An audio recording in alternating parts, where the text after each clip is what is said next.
بەرلەوەی هیچ بڵێین گوێ لەمانە بگرە.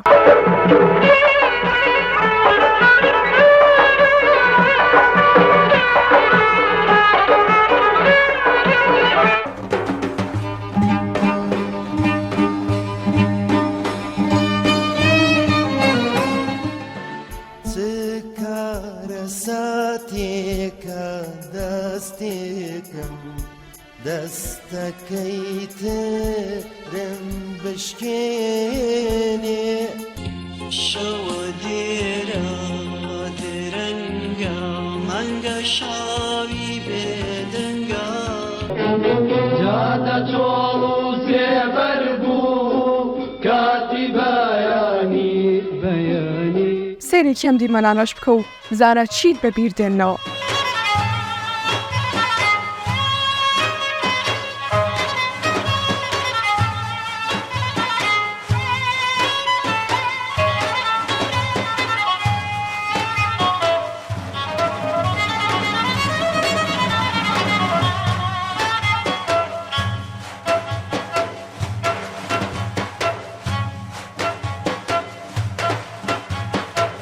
ئەم جارە بەرەو یادەوەریەکانمان هەنگاو دەنین، نزیک لە ئەدەب و نزیکتر لە نۆستالۆژیا. ئەمانەی گوێت لێگرتن و بینیتن پێیان دەوترێت نۆستالۆژیا یان بیرۆریە قوڵەکانی تۆ. ئێڵی بیرۆری ئێمە هەمیشە ئامادێت تا گوزەر بە ساتەوفتەکانی ڕابردوودا بکات. وێنەیەک، مۆسیقایەک، دیمەنێک یان چیرۆک و ڕووداوێک هەمویان دەشێت لە چرکە ساتێکدا بتگەڕێنەوە بۆ یادەوەری ڕۆژانی زووت. ئەم دیاردەیە هێندە فراوانە پێگەیەکی قوڵی لە ناو لێکۆڵینەوە ئەدەبی و دەرونی و زانستی ئەمڕۆییەکاندا هەیە. نۆستالۆژیا چییە؟ وشەی نۆستالۆژیا لە وشەی نۆستۆس واتە گەڕانەوە و ئەلگۆس واتە ئازاری یۆنانیەکانەوە وەرگیراوە.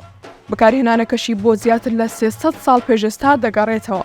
سەرەتا پزیشکی بەناوبانگی سویسری یۆهانس هۆفەر ئەمزارەوەی بەکارهێناوە بۆ پێناسەکردنی دۆخی و سەربازانەی کە لە جەنگ بوون و بیری ماڵە و خێزانەکانیان کردووە. تا سەرەتای سەدەی 19 نۆستالۆژیا پەیوەندی بە خەمۆکیەوە هەبووە، بەڵام دوای ئەوەی لە ساڵی 1970 بە ڕوانگەیەکی کۆمەڵناسی و پێناسەیەکی نوێتر و جیاوازتر بۆ نۆستالۆژیا کرایەوە، بە جۆرێک دیوێکی ڕووناکتر و ئەرێنیانەتری بۆ بیرۆرەکانمان دەستنیشان کرد. دوای ئەو ئیدی نۆستالۆژیا هەر پەیوەست نەبوو بە ڕوودا و ئازاربەخش و غەمانگێزەکانی ڕابردوومانەوە، بەڵکو ڕوانگەیەکی دیکەش بوو بۆ شادی و ئاسوودەیی مرۆڤ، بۆ ئەسکردن بە بوونی خۆی و چێشوەرگرتن لە یادەوەریەکانی. بە پێی توێژینەوەکان دوو بۆ چوون سەبارەت بە مەیلی نۆستالۆژیا پەریسەندووە. یەکەم ڕوانگەی کۆمەڵایەتی، ئەم بۆ چوونە سەرنج دەخاتە سەر لایەنی کۆمەڵایەتی نۆستالۆژیا. تاکەکان مەیلیان بۆ دووبارە زیندووکردنەوەی یادەوەریەکانیان هەیە لە چوارچێوەیەکی کۆمەڵایەتیدا. دووەم ڕوانگەی ڕانەهاتن، ئەم بۆ چوونە پێی وایە کە نۆستالۆژیا ئاماژەیە بوو واتابەخشین بە شڵەژان و کێماسێ سۆزداریانەی مرۆڤ لە تەمەنی هەراشیدا تووشی دەبێت و لەگەڵ خۆی ڕانایەت و دەگەڕێتەوە بۆ ڕابردوو. ئەم دوو بۆ چوونەش ئەوە دەردەخەن ئەزمونە کۆمەڵایەتیەکان ئاستی نۆستالۆژیای تاک دیاری دەکەن. بۆ نمونە تاکێک لە تەمەنی گەنجیدا کەمتر پێویستی بە قەرەبووکردنەوەی نۆستالۆژیایە نەدەبێت، وەکەوەی تاکێک لە کۆتاییەکانی تەمەنیدا پێویستی پێێتی. بۆ نمونە کاتێک مرۆیەکی تەمەن 70 ساڵان ئەلبومێکی وێنە ڕیز دەکات و سەیری ڕابردوو خۆی و ئەوانی دیکەش دەکات، یا کاتێک سەیری فیلمێک دەکات کە دەیان ساڵ پێشتر لەگەڵ هاوبەشەکانی سەیریان کردووە، یاخود گوێ لە میوزیکێک دەگرێت کە لەگەڵ دڵدارەکەی بوو بە ڕەمز و ڕازی دڵداریان، کەواتە دەکرێت بڵین زاراوەی نۆستالۆژیا چەند زاراوەیەکی دەرونیە هێندەش ئەدەبیە، بەتایبەت لە دەقی شعری و پەخشاندا، چونکە پێویستە بە گێڕانەوەی یادەوەریەکان لە چوارچێوەیەکی هونەری باڵادا. با لە ئەدەبی کوردیدا نمونەی ئەم دیاردە بخینە بەرباس. ئەگەرچی ئەم زاراوەیە بۆ ئەدەب بەگشتی نوێیە، بەڵام وەک مێژوو ڕسکانی لە ناو ئەدەبدا مێژوەکەی دەگەڕێتەوە بۆ یۆنانی کۆن. لە ئەدەبی کوردیشدا شاعیرانی کلاسیک زوو لە هۆنراوەکانیاندا پەنایان بۆ بردووە. لەوانەیە گرنگترین دەقی شاری نۆستالژیکی چامەکەی نالی بێت بۆ سالم. با سێرێکی ئەم جەندێڕە شارە بکەیت، داخڵ نەبی بامبەری سارایی خاک و خۆڵ، هەتانەکەی بە خاکی سولەیمانی ئاوبور. سەیرێ بکە لە بەردوو لە داری مەحەلەکان، دەورێ بدە بە پرسش و تەفتیش و خوار و شور. داخۆ دەرونی شەق نەبووە پردی سەر شەقام، پیر و فوتا دەتەن نەبووە داری پیرمەسوور. ئێستاش بە بەرگ و بارە عالەمداری شێخ هەباس، یا بێنەوە بەرگە گەڕاوە بە شەخسی عور. ئایا بە جەمما و دائیرەی دەوریکانی با، یاخۆ بووە بە تەفریقەی شۆڕش و نوشور.